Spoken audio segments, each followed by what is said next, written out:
So hello everyone. I'll present you my paper, highly configurable platform for advanced PPG analysis. It's basically a DASI paper. So I'll present the same thing that I present already. So first, what PPG means, what it stands for. It stands for photoplatismography. Okay, so what does it mean?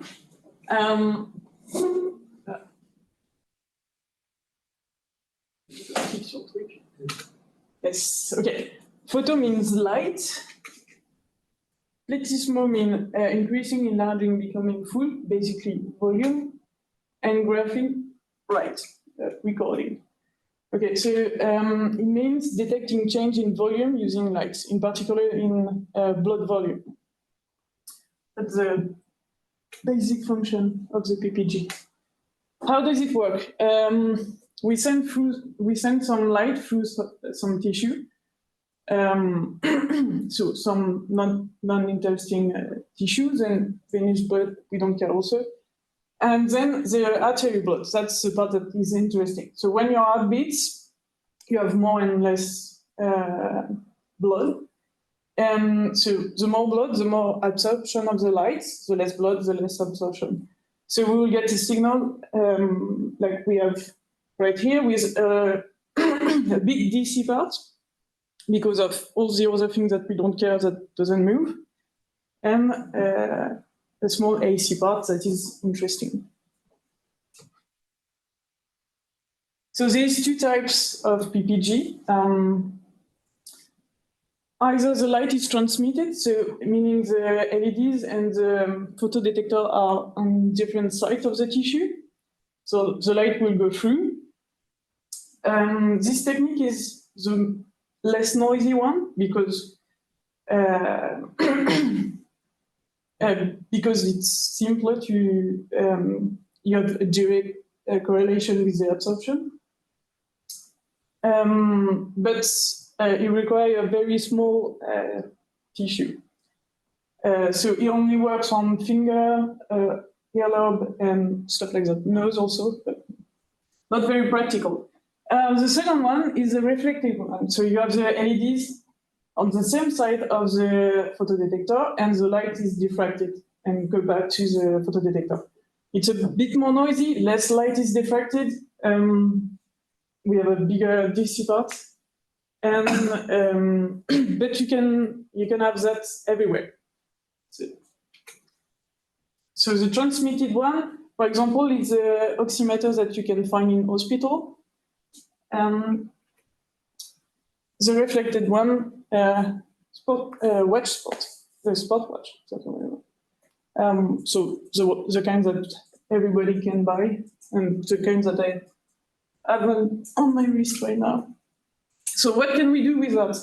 So I already said we can have the heart rhythm because we have an image of the heart beating.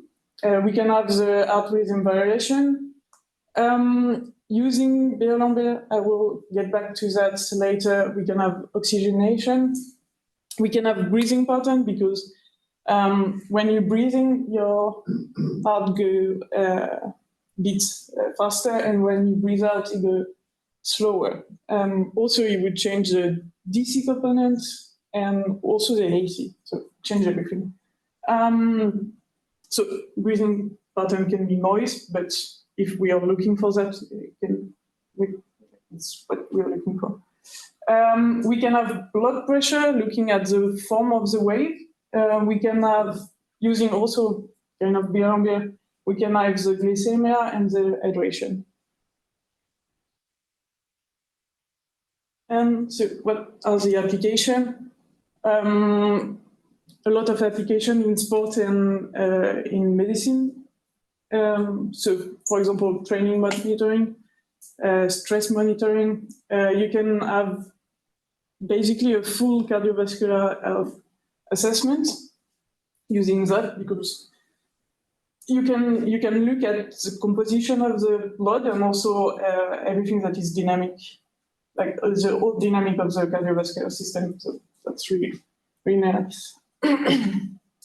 You can detect the training overload, some disease, for example, COVID-19 can be detected using that technology, and detect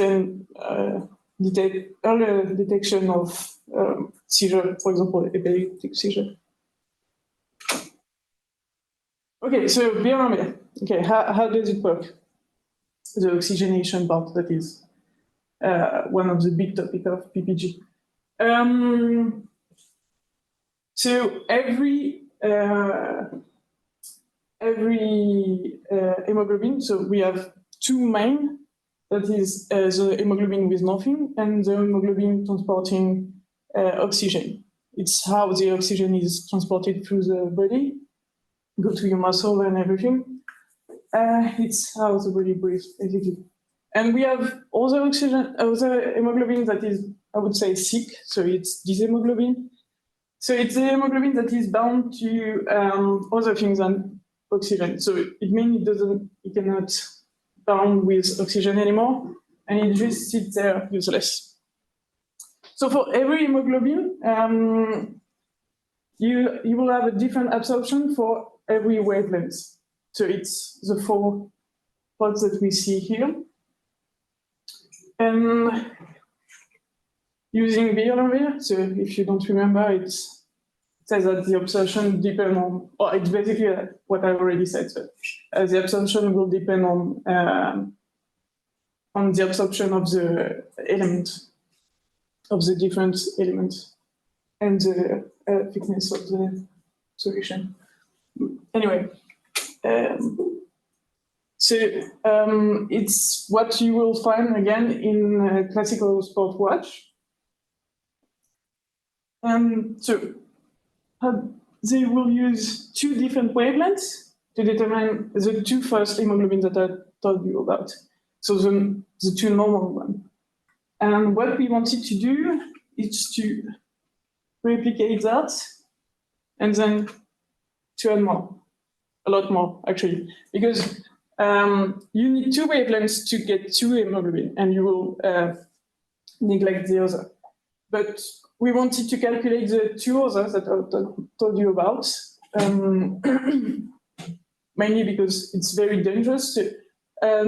If you add like the 2 at the bottom, and you were using like a classical sport watch, for example, they will confuse those 2 with like healthy hemoglobin. So they could tell you like you are very healthy, you are 90% of oxygenation, and you're actually dying or dead. So we needed 4 more wavelengths, and so we added 8, because why not? Okay, so that's the platform that we did. So I actually have it in my bag. I will show you later if you want. So big box with all the electronics and some user interface thingy. Battery, photodiode, is what is in the Figure kit that we cannot see. All to say that we did something that is portable, so you can carry it. It's quite small, not the smallest. It's not sport watch small, but it's small enough to use. Okay, so what did we do differently? So I already talked about the 8 wavelengths. Also, we did a platform that is highly configurable. So at the beginning, when we wanted to work on the PPG, we were very not pleased, I would say, with the fact that every PPG that you can buy, or kits that you can buy, you cannot change anything. Like you cannot experiment. So we wanted to do something and to propose something to people that gives them control. So that's what we did. You can change the sampling frequency, the elimination parameter, and a lot of other parameters also. Also very important, we wanted high accuracy because PPG, as I say, like The DC part that is less interesting is a high part. It's like a big part of the signal, so you have to clean that. So we put a lot of attention there. We also left the choice between reflectance and transmittance. And one of the most important points, we left the access to the raw data. So also in PPG, when you buy it, you will get already compute parameter. So for example, they will say like, you have 90 stress in stress. We cannot use it in research. We need the full signal, the raw data. Okay, so what can we do with the new platform? So test different things. So search for optimal parameter for a given experience. We can try to be energy aware. So you can turn on and off some of the LEDs. You can reduce sampling frequency, for example, when you're not detecting interesting events or things like that. You can be like in different. You can imagine different modes, for example, sleep mode and things like that. Also, as it's a light application, it's very influenced by light. So the light environment is a big noise. And by changing the light illumination parameter, you can adapt to different light setting. So if you are outside, inside, anywhere. And also, I think that since it's something that you put on tissue, you will have difference in signal based on the difference, physiological difference of the subject. For example, a darker skin can be an issue, or hair, transpiration, even like morphologic differences, like, I don't know, more fat on the finger, I don't know, those kind of things. So again, you can adapt to that on the slide. Okay, so how did we do that? We have a first part that is dedicated to the LED power. Then the photodiode. We have the logic part, that is the FPGA, basically a metronome, and CPU for user interface. So let's see the first part. So what is interesting again is that you can enable or not some the LEDs. So you can choose how many LEDs you want between 1 to 8. So if you don't need for your application everything, you can turn off. And you can choose the power in the LED, so how much you will illuminate the tissue. On the acquisition part, one thing that should be noted is that so we capture the full signal, and then we electronically calculate the DC part, and we subtract and apply time 10, and we get the AC part, nice and zoomed. And we capture all the signal at the time. Okay. Okay, so why do we do that? To have more precision, basically what I said already. So the DC part is a big part of the signal. I think like most of the time we say that the AC is only 5% of the signal. So in order to not have to have like too much a bigger ADC, we wanted to do something electronically. So here in blue, we have the signal when we capture the AC plus DC for the 8 wavelengths. So it's all captured at the same time. And then I zoom in on the software side. So we just took the signal and cropped it. In orange, it's the AC part. So we did the part that I showed you earlier electronically, and then I plotted it here. So it's a bit like if you take a picture from far away, and then you either cropped it like on your cell phone, you zoom in and you look at it, or you use like a lens before you take the photo to zoom in analogically. So it's the same here. So what we find obviously is that we have a better definition of the AC if we remove the DC before capturing the AC.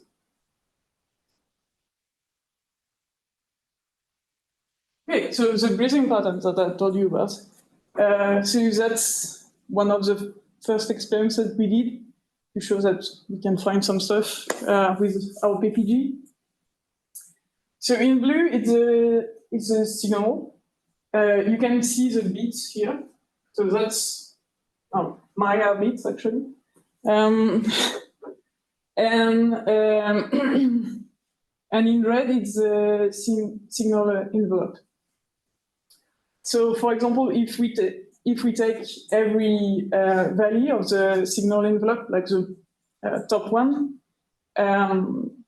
we get a period of about 6 seconds. It actually corresponds to the time that I breathe in and breathe out. I breathe in during 3 seconds and breathe out during 3 seconds. So it means that I was breathing with a period of 6 seconds. So we find the right number. We were quite happy. Yeah, that's it. Yeah, so we can find the breathing. So yeah, and also we cannot see it here, but normally during this period, my heart is supposed to be faster and then slower, but it's not visible. Okay, so what we are going to do next, we are going to create datasets with a lot of other sensors with the PFL. And so the subject will do a lot of activity, some with a bit of sport, some a bit more mundane, like driving a car and stuff like that, eating also. And so we will be able to test our PPG against other PPG and against, for example, ECG, which is the gold standard for heart rhythm. And I'm working on new applications, so glycemia estimation, as I told you earlier, SpO2 estimation, and also the dyshemoglobin estimation. But that's the issue with the last one is that it will be difficult to test because, yeah, it's really harmful to have even a little percentage of other hemoglobin. It's, yeah. CO intoxication, monoxide of carbon, not really fun, but we will see. And I think that's it. I don't know. Okay, in conclusion, so what are the advantages of the PPG in general? It's non-invasive, I didn't talk about that, but it's just light through tissue, so no harm.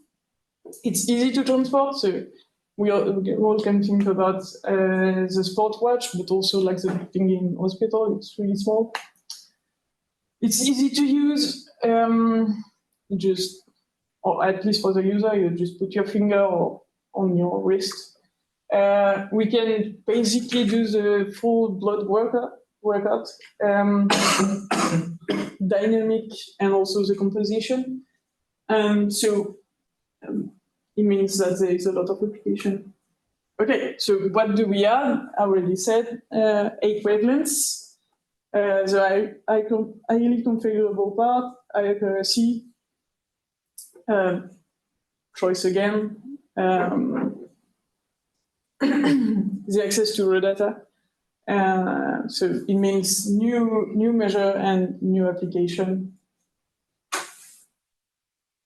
In general. So all we had was basically to allow more research on the PPG. and yeah, to allow ourselves and other people to explore a bit this technology. Yeah, okay, that's it.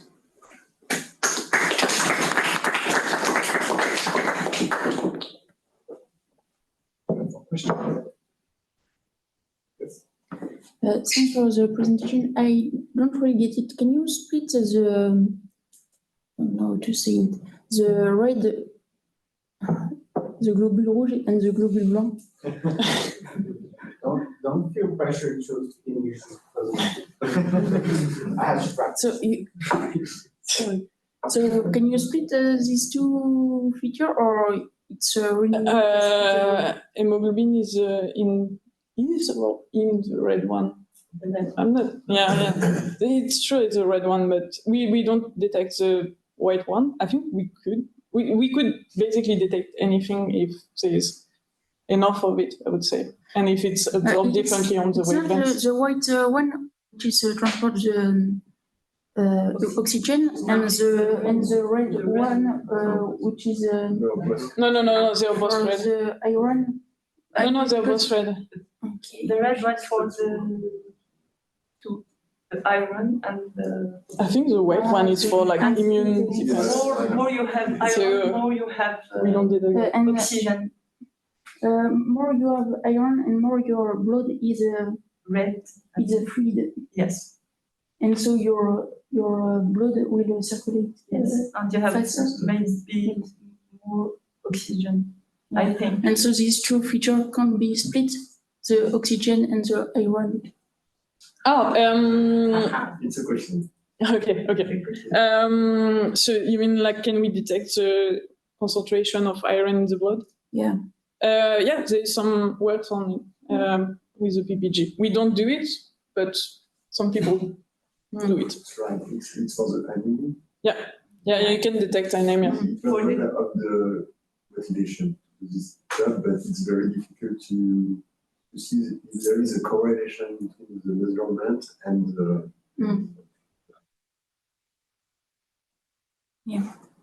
So it's an open question. Yeah. And it's very difficult to see if it's the case. So that's the reason why we need to have data, real data. And what would be perfect is to have the data with the PPG. And at the same time, of the blood to know the exact level. If there is a correlation or not. But it's very difficult to have such a database. And, that's one of the motivation of the collaboration with the PPG. I have one question about the data set. Maybe it's not in the scope of the seminar, but do you need, I think you need something like ethical approval. Do you, are you involved, or is only EPFL? Because I have the same problem here. So.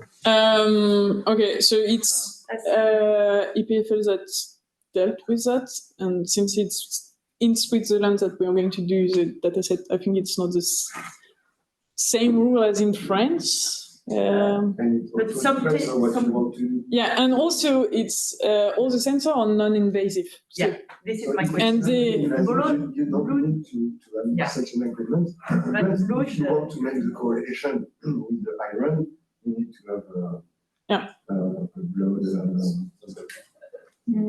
So at this. Yeah, what we are going to do for the glycemia, for example, or maybe we're not sure, but it will be like some people that are already in the hospital that already measure their glycemia, and so our part will be only observation and adding something that is not invasive. It's how we. Yeah, or there is maybe some diabetic person that some sensors and with the pump of insulin. Something. Yeah, but the main part is that we are not going to make them take the measure of glycemia. They already do it, and we just add the PPG part. Yes, this is how we say prospective, so Yeah. No, it's non-invasive, so you can. yeah, because some journal and some conferences ask for ethical approval, and you Yeah. need to put this information in the paper. Yeah, but for now we didn't. Yeah. We don't. Yeah. I You have find some ways to don't do it. But Bravo. the thing is that at EPFL, they can do it because the Atienza, which is the head of the team, has a part-time at the hospital. So he can do such things, but he needs to do all the procedure. Yeah. So it takes time. So we started to discuss that more than 1 year, and today we this possibility that it's in the roadmap. I have another question. Mhm. I'm wondering about your the analysis you do on yourself. Yeah. It's decreasing. Why? The signal. It was it was the older version of the PPG, and so since the way we calculate the DC, it was that we recorded in a condensator. So it was discharging over time, slowly, but But there is also the respiration. yeah. So Yeah, but the respiration, you see, it's like that, but it's still going but it's down a still bit. decreasing, so it's the Yeah. But now we solve the issue, so So now it's just now it's okay. in the new version. Yeah. I have an online question. Okay, go ahead. Okay, thank you. Thank you for the presentation, Flavie. About the hardware, do you use standard part? I mean, for LED on photodiode, does the community could reproduce your schematic easily? Do you mean, is it open source? Right now, it's in the blurry zone, I would say. it's open, but on your laptop. Yeah, it's really open on the GitLab of HIMSA. But yeah, we are thinking about making it open. And then once you have the, if we decide to make it open, it will be easy to reproduce because you have like the electronic schematics and all the code and the FPGA code. Okay. Under each component, we could buy the component online, for example. Yeah, it's what we did. Yeah. Okay. Okay, thank you. Do you have any idea if the vendors of smartwatches also have the kind of digital of analog zoom that you have? Or do you have any ideas of all the techniques, and do people actually use the software version, or do you think that some other people have already been using the analog one without telling it? No, I think there's some people that are using the analog zoom already. It depends on your application. What we did is that we did the analog zoom, but also we also capture the full signal and the DC up. So what most people will do is that if they choose to get for example, the heart rates, they will only get the AC part. But to have the oxygenation, for example, you need the AC and the DC. So I think in Sportwatch, they are using directly the full signal. I don't think they do the same thing as, but I'm not sure. When you started the PhD, you used the confidence that well, it's the same for all in all watches, and at this time you don't have this possibility. Yeah, that's true. Maybe the new components can do it, but at the time, I don't think so. I'm not sure because, like last time I checked, yeah, you're right. Max thingy, that's when they showed me. I think they didn't have the analog. And the frequency, accuracy also. A lot of things were fixed in the components, and this is a new feature. So two new features: the frequency and the zoom, and the multiple band. Three things you can play with. It was not possible. Okay. This is a very nice prototype. In your opinion, what is the most challenging part? Is it the analog side, acquisition, or the analysis of the data? For a long time, it was the analog part. We worked a lot on that. But I would say right now we are at the version that we are happy with. So right now it's more on the software side and signal processing. It's the data science and also the applications.